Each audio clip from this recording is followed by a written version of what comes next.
In Chapter 6 of The Power of Awareness, Neville Goddard says, when you know what you want, you must deliberately focus your attention on the feeling of your wish fulfilled until that feeling fills the mind and crowds all other ideas out of consciousness.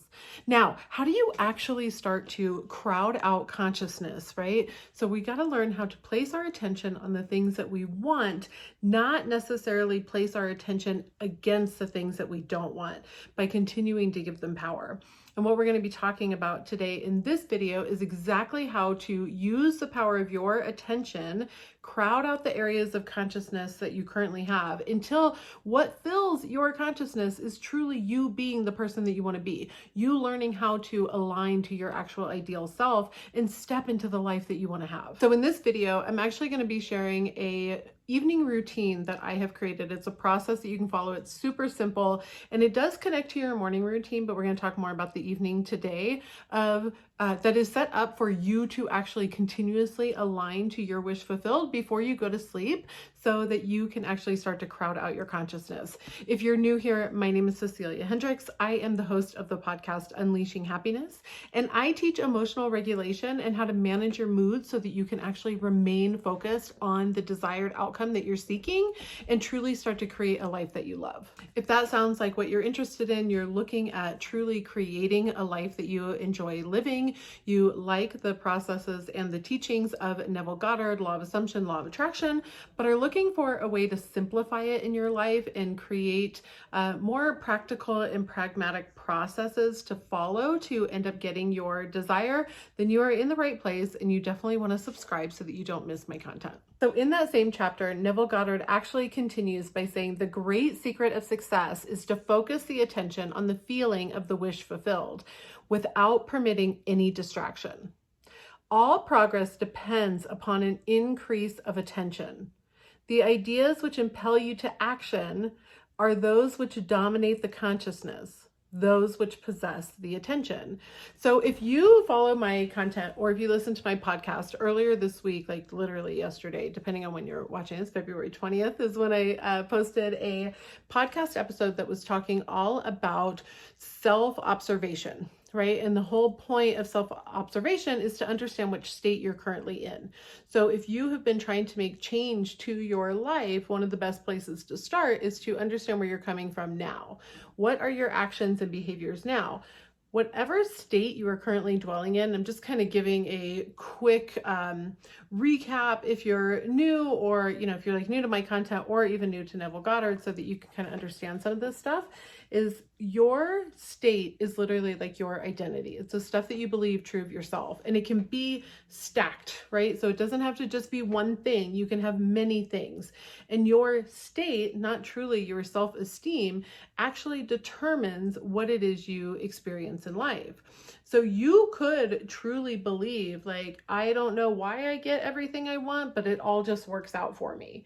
So your like self-esteem might be kind of low of, I don't know why, people just love me, but they do. I don't know why I'm always able to find a new partner, but I am. Sorry, you guys probably can't see down here, but I got a little dog that's getting my attention. But so your state could be of somebody who is always finding like a new partner, or women are just like crazy about you, or, men are always paying you compliments or giving you free gifts. But you may also believe, I don't know why, it just always works out that way, right? And I don't know why, but everybody always wants to do this for me. So your state can be made up of many different things. It doesn't have to just be one thing. I think sometimes that gets kind of confused. And often what is taught is that you have to have this like really great self-esteem in order to manifest. And I just don't believe that that's true. I believe that you can have many building blocks for your self-identity and the concept that you hold true of yourself.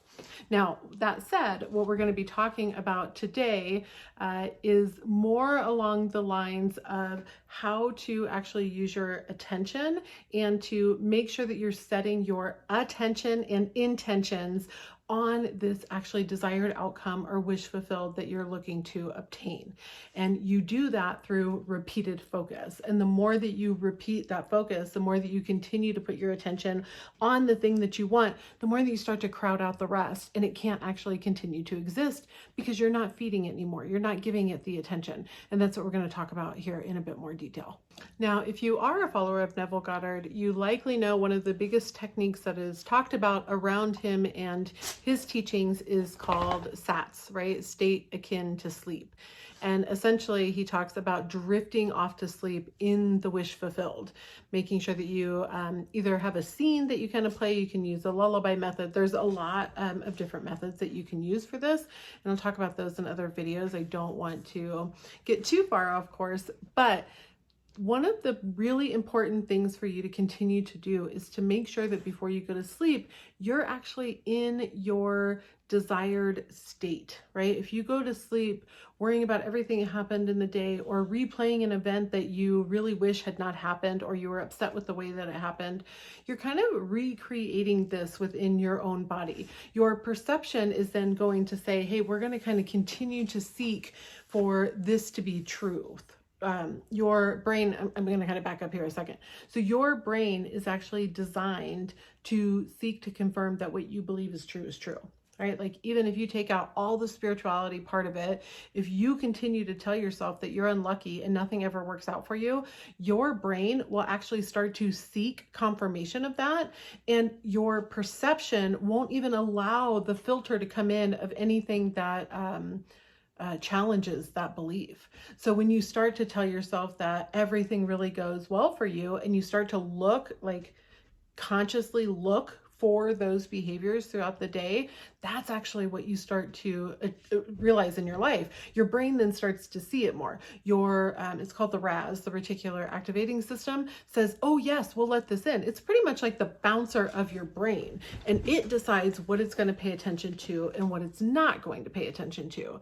And by paying attention, you are actually confirming to yourself, it's confirmation bias repeatedly over and over and over, which shows that your assumptions are what are real for you. It's your truth, your reality, what you're going to continue to experience.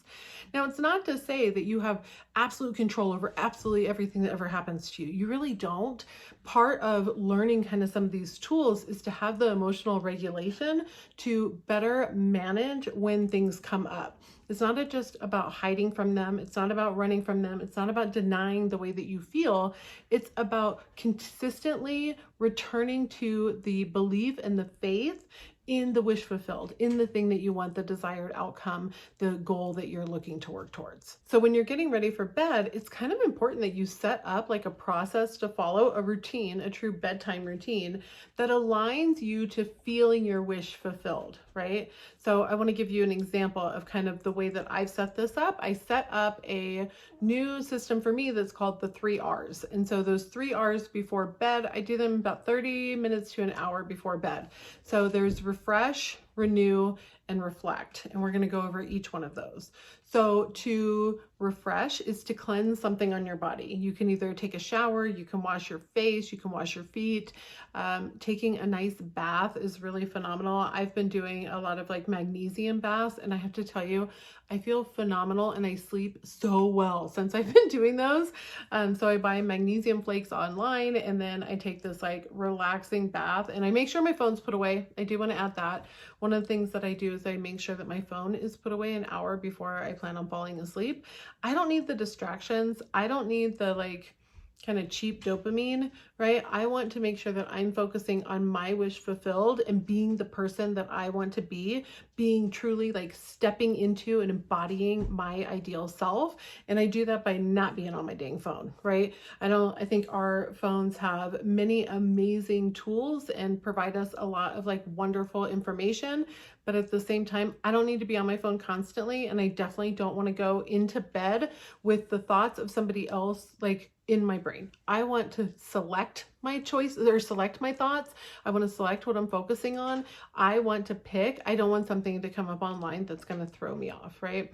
And I can actually tell when I fall off of this habit and I keep being like on my phone repeatedly before bed, which I kind of have to reset up this habit over and over and over. But when I do that, I can feel the difference. I can feel in my energy levels. I can feel in the way that I sleep, the dreams that I'm having, and the outcomes that I'm having in my external world. It actually makes a difference for me.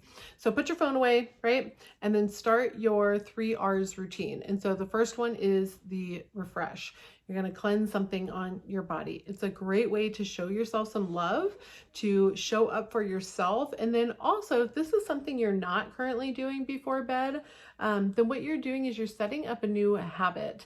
And whenever you set up a new habit, you're kind of just like clicking a little something in your brain to start paying attention. We're doing something new, right? And when you start to do that, then your brain starts to react in a much better way. Your brain says, oh, wait a minute, I need to pay attention a little bit more. We're doing something different. Why do I need to pay attention? Am I like, should I be nervous about something? What should I be doing here? So it's really important. So refresh is going to be your first R. That second R is renewal. And renewal is truly renewal of the mind, right? You can either take a walk outside, not with your phone, just pay attention to things around you. What can you hear? What can you see? How does the breeze feel on your skin? I'm a big proponent of something I call daily joys. And daily joys are these little simple activities throughout your day that you make a conscious effort to pay attention to, right? And you can start with like 30 seconds. So like I love walking outside and listening to birds. I think birds are just adorable. I love listening to them. And so what I'll do is I'll go for my walk, oh gosh, and listen to the birds.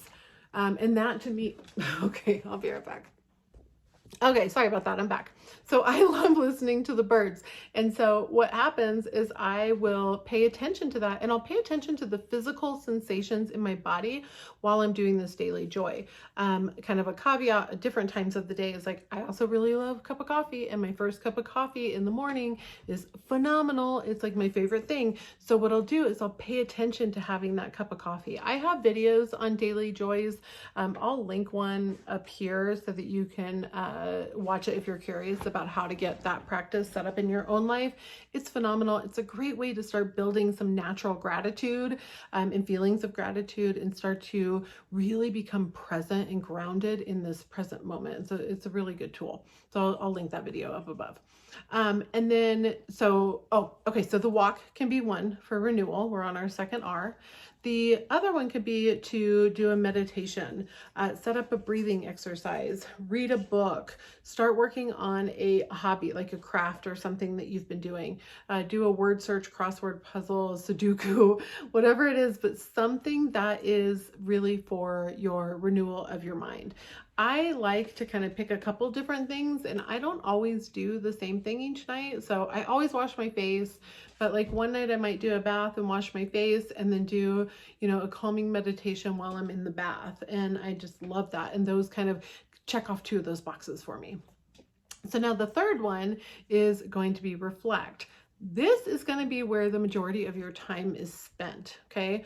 We're going to work on a few things within this reflect area of your evening. Now, I did want to comment that I have a free journal that walks you through this whole process, each one of the 3 R's, and gives you, like, it's a guide. And then there's actually journal prompt questions for the reflect. So you can either write these down or you can grab that journal. There'll be a link down below. So now when you're working on reflect, we're going to take a look back at your day. And I want you to start thinking about whatever your desired outcome is, right? And you say, okay, this is my wish fulfilled. How was I aligned to that today? What was my activities that would say, yes, I'm somebody who has this thing, right?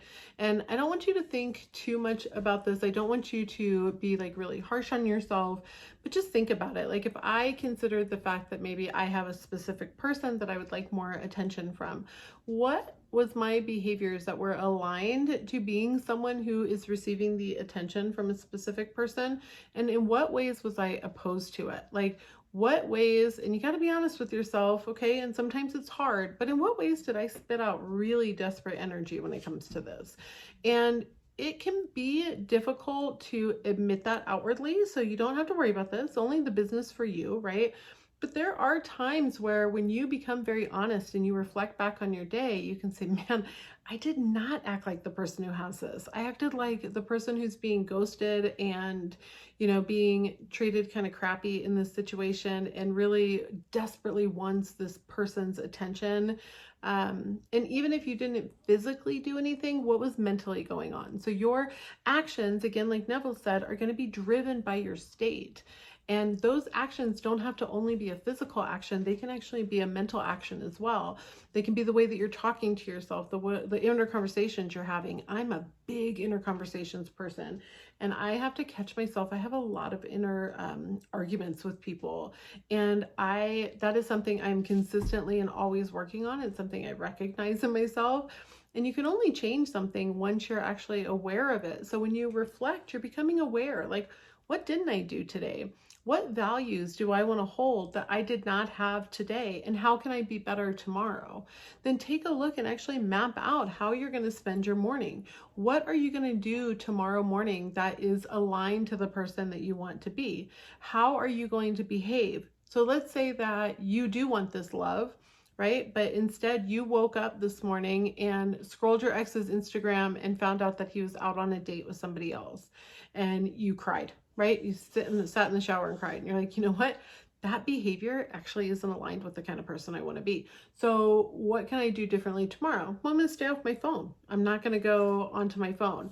And if you need to, build it in chunks. Say, I'm going to wait 15 minutes. Okay. Now, after a couple of days, I'm going to wait 30 minutes. After a couple of days, I'm going to wait 45 minutes. And then eventually what you'll do is that you can start to add in, I'm not going to get on their Instagram. So at first, I'm just not going to get on my phone. And then next is I'm not going to get on their Instagram. And you can build that out, right? Like, we're looking to get slightly better each and every day. If you've ever heard of the 1% better rule, this is exactly what it's saying, is that each day I don't have to get 100% better. It will actually be more sustainable for you if you go in small increments. What can I do today? It's not forcing anything. It's just making a conscious mental choice that you're going to do something a little bit different than the way that you have been currently doing it. So then the next part of reflect is, right, as you look back on your day, we're going to actually start to do a revision exercise. So Neville Goddard, in that same chapter I was reading before, chapter 6, Power of Awareness, he says to aid in mastering the control of your attention, practice this exercise. Night after night, just before you drift off to sleep, strive to hold your attention on the activities of the day in reverse order. Focus your attention on the last thing you did, that is, getting into bed, and then move it backward in time over the events until you reach the first event of the day, getting out of bed. This is no easy exercise, but just as specific exercises greatly help in developing specific muscles, this will greatly help in developing the muscle of your attention. Your attention must be developed, controlled, and concentrated in order to change your concept of yourself successfully and therefore change your future. When you're doing this reflect exercise and you're going through this, you are actually starting to train yourself on how to pay attention in the way that you want yourself to, instead of allowing your mind to just be bounced around at whatever's going on. You're going to make sustained effort, sustained control over where you're placing your attention. And it's a really great focus exercise. Now I'm going to add something else to this though, when you are doing your reflect piece of the 3 R's. So when you're doing the reflect piece, what I want you to do is I want you to start to think also of an area that maybe did not go the way that you wanted it to. You didn't behave the way that you wanted it to.